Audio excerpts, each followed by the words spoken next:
What is up? I'm NYJohn, joined by El Presidente again. We're here with the Dota 2 Canada Cup. Root Gaming, coming off a huge upset of Arctic, are about to play CarryTP, and can they replicate that success? I'm not sure they want to, considering how far behind they were early. But what a game that was. Yeah, absolutely. It just came down to Risk got too fat as that Nature's Prophet, pushing out those lanes so well, just avoiding fights wherever he can. He still died a lot, but you know what? He made it work. Yeah, he definitely did. That's probably the best way to put it. So we get to see CarryTP, a team I have not seen before. Personally, interested to see what they do. I know Wand was in the last Dota 2 Canada Cup, the one that previously, I think you casted as well. I know I casted some games of it, and they had good success. In fact, they may have won it I or think gotten 1-1. second. I think 1-1. Yeah, it was between Juan and what happened, or so I think they won it. Yeah, so being able to CTP defeating them is definitely a good sign for CTP. And we do see some bans and picks coming out already, so let's just recap this. We have Batrider and Nikes taken out by the Dire. The Radiant taking out Wisp and Keeper of the Light. First pick was Gyrocopter. Response was Darkseer, Nyx Assassin. So finally, we get to see Darkseer. I'm not sure I'm really excited to see him, but I'm surprised we haven't seen him yet. And I guess that's the point. Darkseer actually has an astonishingly low win rate in professional games these days, and I think it comes down to the kinds of carries that we're seeing more and more. You see the Gyrocopter, the Lone Druid, the Lifestealer, and the interesting thing about all of these carries is that all the unique things about those carries don't work through illusions.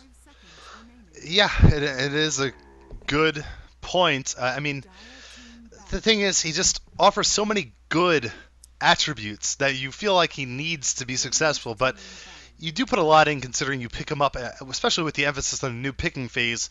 It's a very valuable selection spot, those first two selections, but a lot of teams do manage to make him work. A lot of teams overrate him and don't have success with him. I guess it goes from a team-to-team basis. But that being said, we can see that Lone Druid was picked up by CarryTP as their second selection, and now we're in the second phase of banning. Nagasaran taken out, as well as Nature's Prophet and Shadow Demon. Root sitting on their third pick right now. For Root, I'm predicting that they're probably going to try to grab one more support. They really do need one to go with Nyx. I wouldn't be surprised to see a Bane. Bane is phenomenal against Gyrocopter and Lone Druid. Enfeeble kind of just wrecks their damage output pretty hard. And it sets up well for a tri-line, so they can roll that in with like, I don't know, maybe a Faceless Void? Probably not. I'd rather see a Luna to go with that kind of tri-line as well. I think that's definitely a valid point. When we look at CarryTP, they've invested a lot into getting these two kind of core heroes early on, the Lone Druid and the Gyrocopter, in that now they don't really have the top choice in terms of the support heroes available, as we do see Keeper of Light, Shadow Demon have been manned out, and if Bane is selected here from Root, then certainly limiting their pool in terms of what they can do in that regard, and perhaps influencing where they want to put these heroes as well. And you're spot on, sir, so props to you. I Props think me. Rubik by CarryTP is my next bet. and I think this is an essential one of these two picks. Well, obviously one of the two picks, but I think maybe both of them even going to be. Nope, they're all in on carries. So Queen of Pain picked up here, and we've seen a really big emphasis on quad play today. I mean, I don't know. We haven't seen this many quad pickups, but this could be possibly a little bit because it's an amateur circuit. We don't have exactly the top level of teams, and you feel like a lot of players, high tier players that aren't necessarily on professional teams, are very comfortable with Queen of Pain and are able to dominate with that hero early and often. It's just a level of comfortability, I feel like, whereas in other instances, there's a lot of things you can do to cope with the Queen of Pain effectively in the game right now. Yeah, that's absolutely true, but Queen of Pain is definitely one of the strongest laning heroes in the game. And that OD pick has turned Queen of Pain from one of the strongest laning heroes into the game to one of the weakest. Yeah, and that was a ridiculous game. I don't even remember who it was between when we saw OD versus Queen of Pain in the middle lane. It's just not fair. And I mean, the Queen of Pain, it almost even looked like after all the slaughter had occurred that she was just so demoralized she couldn't even find CS where it was easy to. And OD against any intelligence hero middle is going to have a decent time. Queen of Pain especially if he's able to get rune control, which we saw happen in the last time around when OD was in the game. Visage is picked up by CarryTP here, but you have to emphasize the importance of getting supports to rotate. Visage is a support that can rotate and deal some damage, especially with that huge slow. If they can rotate on OD, he's susceptible to ganks. about just as susceptible as a lot of vulnerable middle heroes. You think of like a Storm Spirit early on. OD has the Astral Imprisonment, but if you have to Astral yourself, you're not in the best situation. Yeah, smart ban from Root. They do go for the Rubik ban, and that basically means that Bane is basically in the clear as far as this game goes for popping up Fiend's Grip. CarryTP currently lack any way of stunning through BKB other than the Entangle, and you never want to bet on an Entangle being your Fiend's Grip interrupter. So I'm not sure how really CarryTP need to roll this. They need to grab a second support, but it needs to be a second support that can interrupt Fiend's Grip. So I'm feeling Vengeful Spirit. I think Vengeful Spirit's definitely a good idea. I'm trying to think of another support that would be. I mean, I really like having Alina with a Visage because the slow sets up the Light Strike Array. You have the burst damage then, and having that burst damage against heroes like OD, where if you can get in on him and use the Laguna Blade, I think it could be definitely valuable. We see the 5th pick's going to come out here in a moment from Root Gaming, so they're sitting on OD, Bane, Nyx Assassin, and Darkseer. So they have an offlaner. They're looking for someone to put in this trial, and you mentioned Faceless Void could be an option. Maybe something like a Juggernaut. Try and get... Oh, Juggernaut's banned. Excuse me. I'm feeling totally Luna. Missed that. Luna wouldn't be a bad choice. There's a lot of purple heroes in this Root Gaming side, though, so Faceless Void could be... But Luna's purple, too. She's got that purple jumpsuit. She is pretty purple. So it's like you can have Team Purple against Team Rainbow. Yeah, Gyrocopter's so bright and happy. Queen of Pain isn't. Neither is Visage. They're both pretty dark heroes. Queen of Pain's pretty purple. She but belongs you to the can other taste team. the rainbow. Oh, boy, we got a Kunkka. That is awesome. The only thing I'm worried about is OD, even if the middle lane goes pretty well, if Kunkka's lane doesn't go well, there is a huge lack of damage on Root Gaming. They're so reliant on skills. Like, things have to go well early game for them for this lineup to work. And I'm but the adamant amount of on damage that. Kunkka puts out is extraordinary. Ghost Ship at level 1 is a 350 damage AoE nuke. Yes, but your third damage source is Darkseer, which is over the time kind of unreliable. You think about the mobility, Lone Druid, Visage, Queen of Pain. You really need to have things go your way early on. Of course, Bane's got to set up Kunkka really well. They can potentially put this middle and have OD safe lanes farm with maybe a Nyx Assassin, quasi-dual lanes. But either way, I think their early game is going to be emphasized heavily. Now, Root are definitely going to be running a trial with this. They're going to use Nightmare to set up the Torrent and then follow up with a Impale Stun. And then try to put as much damage from there. OD, they definitely picked the OD with the intention of stopping int mids, so... Yep, and this is the 5th and final pick coming out here in a moment from CarryTP. They already have one support, but they need another. So, you said perhaps the Visage. I think maybe the Lina against the Kunkka. I don't know if I like Lina as much.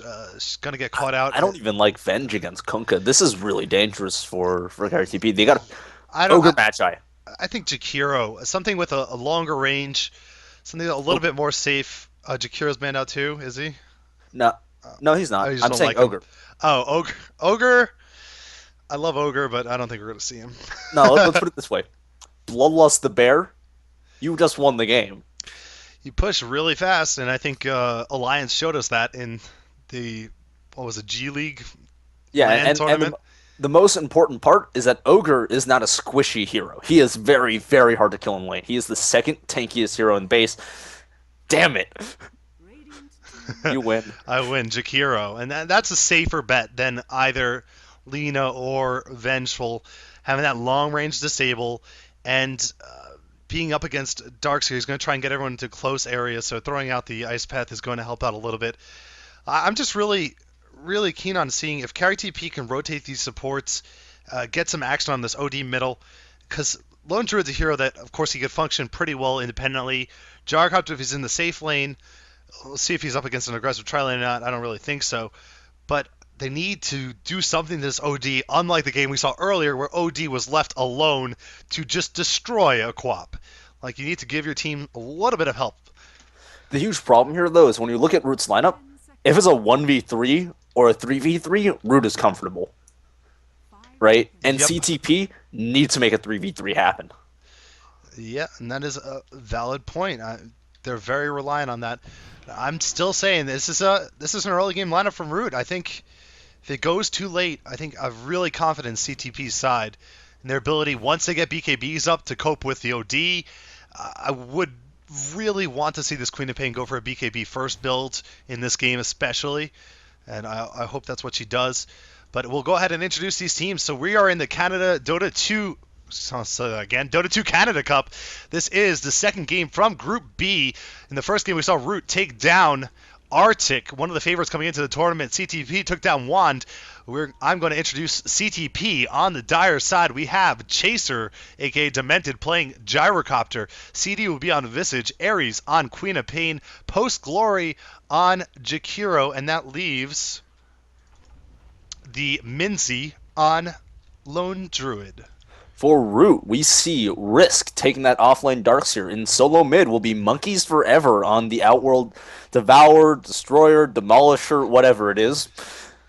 The stand-in Frush will be taking Bane. Someone actually writes in cursive very well on the minimap, but Correa will be taking the Kunkka, and Fun is on his Nyx Assassin.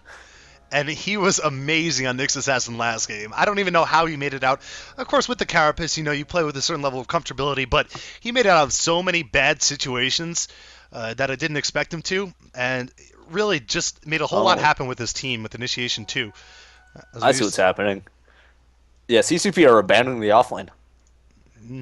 So decision to put the Lone Druid in the jungle, something you don't see all too often, since he is able to offlane, but this is definitely an offlane, a tri-lane he cannot cope against, because with the Nightmare there, they're going to set up free kills that are going to be plentiful. But this is a good opportunity for Root to move these supports. Leave the Kunkka down here, let him get his bit of farm, maybe even help out the middle lane or the top lane. They're going to start off with Risk in the jungle, but if they can end up rotating up there with Risk and some supports, it's going to be a good opportunity for them to get a two-lane advantage later on. But for the moment, they need to try and find their experience, need to try and pull. As we do see this middle lane matchup starting to pan out, Ares versus Monkeys Forever. Queen of Pain does have a nice range advantage, I believe. Yeah, a 100 range advantage. So it actually takes a little bit of... Monkeys can get harassed down as he moves in to get an Astral Imprisonment off. So it is an important thing to consider. But the biggest problem by leaving all of these heroes alone here is that a jungling Lone Druid will not be able to compete with a free-farming lane Kunkka. Yeah. And it's actually going to be a problem, mostly because Kunkka, he's not the best scaling hero, he isn't, but if he gets rolling, it's possible for him to just one-shot your supports outright, because his cleaves do ignore armor, so Visage will not be safe, no matter what. Yeah, we'll have to see when the Lone Druid's going to decide to head to the lane. I think if he sees some rotation from the supports, if he gets his level 3 or maybe even 4 or 5, he's probably going to have to move to the lane at that point. They don't want to give up the tower for free. And, of course, he can still make do if he stays really conservative. So I think at some point we'll have to see that. If he stays strictly to the jungle, I think he's handicapping his team a little bit. Yeah, we do see that Correa is actually farming very well. He's actually missed only one last hit so far. Oh, 2 last hits now. Commentator's curse. Commentator's curse. I do this all the time where it's like, and he is not missing a single last hit. Oh, there it goes. Yeah, that's like... He hasn't died yet on middle lane, and then all of a sudden he gets killed. It's just bad luck. Ares is going to get hit stacked with the third stack of Astral Imprisonment. So now we get to see the 86 damage to 48 plus 3, so 51. Huge advantage for Monkeys Forever. And if he's able to hit these denies and hit these last hits, this is how the lane really starts swinging in favor of OD. We also see a little bit of aggression onto Risk. Risk is perplexed because he doesn't even know what's going on. He's going to go ahead and throw up an Ion Shell and head back towards the lane. While pulling is going on, they're trying to pull through for the double. The push on the bottom tower is also in full effect. It's already down below half health, so this move, as we do see Lone Druid rotate down here, is looking... fun. It's going to hurt. Fun. I'm looking for Fun. There we go. Fun's in trouble as Lone Druid's jumping on top of him. Oh, we do see... Ooh, Torrent! Minzy, a couple more hits will take him down. He's dead. One more hit, and there he goes. The bear actually triggering the Carapace. A little bit of a miss micro there. So first blood is going to be for Fun. And that's going to be a tower, too. Yeah, this is a great early lead for Root. And I was looking to the top lane for a second because it looked like Risk got himself in trouble, but he did not. So we could see middle lane's going their way. Bottom lane definitely going their way. Here we see the rotation from the supports. We're going to see Post Gloria as well as CD come to the middle lane. I emphasize this in the pregame chat. Monkeys Forever is very far forward. He does get an Astral Imprisonment off on Quap, but he may have to pay for it. The Ice Path misses, though. He doesn't wait for the slow. Monkeys Forever is going to try and walk out of here, but he still will go down. Almost a huge mistake. If he had waited for the slow, there's almost no way you can miss the Ice Path, but nonetheless, they pick up the kill.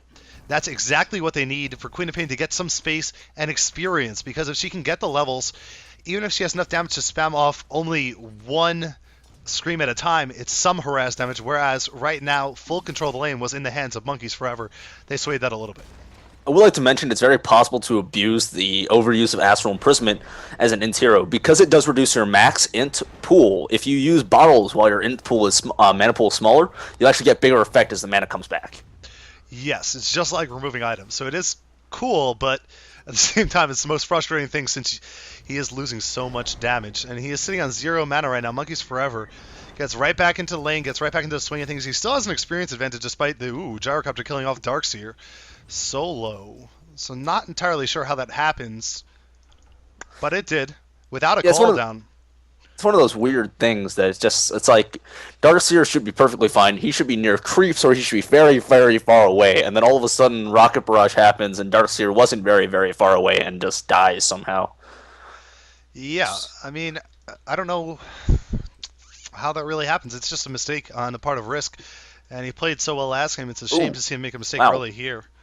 Because of those early First Blood and the early Tower, Kunkka had a 4.5 minute Midas. So it's a nice Midas for Kunkka.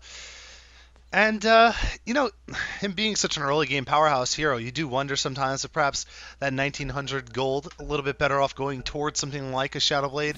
But I think if you can get the Midas within 5 minutes, it's almost justified on any hero, really. Yeah, and I think the biggest part is that Kunkka, while he is much stronger relative to other heroes early on, it is still possible to get that glorious one-shot potential towards the mid and late game with a crit Shadow Blade plus, I don't know, Rapier Death Ball. Yep, that definitely is true. Top lane, we do see the supports have made their way back up here, so they'll continue to farm. I don't know if they're necessary any longer, as Chaser did get that solo kill, but it's certainly going to be important that they continue the pressure on this middle lane. It looks like they're going to try and push this out a little bit, though, to offset some of the pressure that's been applied on the bottom. So they're going to go ahead and just stick with the wave here. Flat Cannon active, mowing through the creeps, and the tower is going to take a little bit of punish. We see Invisibility Room picked up by Frush. They're going to try and come in Fun and Frush towards the middle lane and catch off Ares with no mana. Yeah, he can't blink, so if something goes wrong here, he's dead. Meanwhile, that tower push is still in full effect on top lane. They're well past the tower, boxing out any attempt from Darkseer to get involved. Frush is wrapping on Ares. Can go in here in a moment's notice for the Nightmare, and there's also a Sanity's Eclipse available, so this is going to be ugly. Ares gets jumped on. Fun's going to go for the stun. There it is. It's active. Monkeys Forever is going to hit him a couple times. He uses Sanity's Eclipse. Post Glory does TP in, but he gets hit by the Brain Sap. Another auto attack will take him down. That's 2 kills so far for Root in the middle lane, and that just didn't work out for CTP at all. The Ice Path actually completely whiffed, so that was probably the biggest determining factor in Fun getting out with his life. Didn't hit a single person with that. Second time. Bad miss on the Ice Path, and hopefully that's not indicative of his play. Maybe some lag. I heard them call in chat. Korea maybe in trouble. He's going to go ahead and try and torn up Ares, but Ares won't get caught by it. There's a bow coming out to give him the extra buff, so he'll survive. Fun is in the area. Ares is still pursuing, though. This is really ambitious from him now, and now Ares may have got himself into a bad situation. He's going to get killed off by Fun. Wow. That was bad. The Ghost Ship is just so strong. You do the math on it, right? You take damage, lots of damage, actually, from Ghost Ship. Right, but even if it doesn't hit, it gives you one of the best buffs in the game. It reduces damage you take by 50% and then adds it back as a dot. The dot is non-lethal. Middle lane, we have Monkeys Forever going on top of Minzy, but it won't actually be a kill. You can go back to what you're saying. Absolutely, I guess. But the dot is non-lethal. But what that means is to kill a hero like Kunkka, who has the Ghost Ship buff on him, at max health, you have to do over 2,000 damage. Yeah, it is really strong, and it's been underrated for quite some time. Fun's going to dive in here. He's going to actually walk into a call down. Oh my. The Carapace comes up and just kills Chaser. And Fun is dominating again. He's 3-0-1 right now on a support Nyx Assassin. wasn't even level 6, and now he does have Vendetta in play, so it's only going to get better for him. I really hope Chaser isn't drinking any of those. Seriously, because that was, and I don't know what the best case scenario was there, but that was far from it. And now we Like, have extra pressure on this tower as well. we're just seeing that Root is really, even though Darkster died once on the top lane, they're still winning every lane. Yeah, and it's a little bit probably more so going back to the picking phase and just not knowing your lane matchups that well. OD against Quap is going to be a bad matchup. The supports rotate in. They even got an early kill on OD, but not putting that Druid because that lane is too scary. I mean, you just gave Kunkka a whole lot to work with. Now double damage Kunkka is going to go and open up on Lone Druid. Lone Druid is slowed. The boat's coming in, and the boat's going to connect. Boat kill. Swag style from Korea. Top lane, there's a dive, though. It's going to be able to taken down. Chaser's going to be able to finish off Darkseer for the second time. And they're also looking for the TPing out Fun, but they will not catch him. As Fun is very elusive. And now Monkeys Forever is going to continue to farm in the middle lane. We're taking a look at our farm graph, and we can see 68 CS on Korea. We also see 54 on OD. This is really far ahead. If we look at our net worth, see 5,500 gold on Kunkka. Next closest on the Dire team is 3,200. So he's having a magnificent time. Picks up his Shadow Amulet now, working towards that pretty obvious Shadow Blade pickup, I'd say. And once he has that, it's going to be even more difficult for CTP to get anything going around the map here, considering the map control we already are witnessing on behalf of Root. Yeah, I would like to see some sort of sustain item picked up on Kunkka, be it an urn or, as much as I dislike the item on Kunkka, a Battle Fury. But vacuum on the top. Chaser is going to get taken down here. Fun jumps in as well. CD is going to back up. Looks like they're thinking about diving. The Surge is active, and they're going to put it on a creep. The wrong creep, too. They put it on the wrong creep, too. They wanted to put it on the creep with the Ion Shell. I think he wanted Fun. That's why they're pinging him. But either way, they get the stun on Visage eventually, and there's the Vendetta Strike. And we do see an Ice Path connect, but it won't actually result in anything as Fun gets stunned off for a second, but he'll be fine. And this tower hasn't taken that much damage, still sitting at 3/4. And they'll turn around and do some work on that now. Kunkka is riding on the map. Korea. I think he's still laughing about that surge on the creep. It's a pretty bad surge, as we do see. Did Korea just spend gold? Did he finish phase boots? Maybe. I don't know. If I think he might have previously. finished his phase boots, and he got the Shadow Amulet as well. Yep, and there he goes spamming it off. Well, it has no cooldown. Might as well. Yeah, top lane, we see 4 heroes grouped here from CTP. So CarryTP are going to smoke off. That's going to be broken in a moment's notice as they walk in. Fun is in the river. It looks like a retreat coming out from Root. So if they can catch anyone off, they might be able to get a pick. But instead, they're very slow. Jakiro doesn't have boots yet. And he's blocking everybody's path. That's a fast hood on Risk. I think Mech would have been better, but that's still a very fast hood on Risk. Yeah. I mean, looking at the farm on these heroes, Ares doesn't have anything. He doesn't have boots yet. He has a bottle and a null talisman. We see both supports have 0. Lone Druid has a couple pair of boots, maybe? What does the bear have? Yeah, another pair of boots and an Orb of Venom. And Gyrocopter sitting on the Helm of Iron Will is the most farmed hero. Minzy's dead. Yeah, Minzy behind the tower. Fun's coming with Vendetta Strike and a stun. We'll finish that off. Middle tier 1 tower goes down. Monkeys is now going to Astral Imprison and try and continue his pressure onto Post Glory. Hits the Sandy's Eclipse, but it's not enough damage to finish anyone off. Sonic Wave is there. Now down goes the Jakiro. Cooldown's going to hit on Frush. Frush still holding strong in that Fiend's Grip on Ares, but he will die. And now Monkeys Forever being pursued. Running into his team, though. The Torrent's going to be used. The boat is up as well. Torrent doesn't have anyone. The boat will not connect. Just barely missing on Ares, but there's still enough damage to finish him off. Nonetheless, CD is there. He's going to be the next target. He's going to try and TP out and juke, but the vacuum will pull him out of his TP and allow them to finish him off. Gyrocopter picking up another kill, though, as he's able to finish off OD on the back end of the fight. So a good sign for him. Just realized why Risk bought the hood. It's because Monkeys has had the mech for a while. Oh, that's right. Another common build from OD is that Mech first. Tanky items. Really tanky. Gives you a whole lot of armor that people don't realize, too. Now, Post-Glory is going to get hit by a Torrent here. He's going to be finished off really quickly. Minzy, the next target. Risk jumping on top of him. He vacuumed back out towards the low ground. One more attack would do the job, but a Root comes out on OD. He's going to Astral Imprison himself to try and stay alive. Ares doesn't have a Sonic Wave available. He's going to look for a Scream. Nope, he's just going to blink away. And this dominance from Root is tangible. It is... it's looking rough out there for CarryTP right now. This tier 2 tower is taking some extra damage. They wish there were some creeps here. There's only a catapult. They're doing their best to keep that alive, but it looks like they're going to lose it in the long run. Will Frush trade his life for the catapult? No. Catapult will die, but Ares does come in, get a Shadow Strike off. That's about all he can do at this point. Cooldown's going to hit in the middle. It connects on a lot of heroes. Great opportunity for CarryTP. There's a Gyrocopter kill on top of Darkseer. Frush is going to try and back off. He gets picked off as well. So finally, something goes well for CarryTP. And it's on the back end of Gyrocopter. Good initiation from him. Yeah, we do see that Kunkka just never has any mana for any spells because, Kunkka does have an atrocious int gain, 1.5. So it's actually becoming a real problem. He does almost have his Crystallis, though. So that's going to be a big item. Correa, a little bit ballsy, though. Yep, but he's not going to get caught off by that Ice Path. He's going to block this missile because it disjoints, obviously. And Astral Imprisonment will hit onto Gyrocopter, I believe, on the high ground. Monkey's Forever taking a lot of damage from Ares, and there's Correa denying him. Putting in a couple of extra auto attacks for that deny. Fiend's Grip. Oh, Fiend's Grip was popped on Ares and immediately canceled. Insta cancel. And you can see Correa is having a good time this game. I mean, he put in the extra auto attacks for the denies. He has great farm. Last game, he definitely struggled. So allow him to have his fun this time around. Yep, I thought that deny was really funny and probably unnecessary, but lucky regen rune found by Chris. That gives him the mana he needs to keep up his pressure.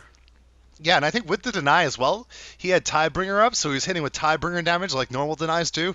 So he was just chunking away the health of the OD to get it. It was pretty ridiculous.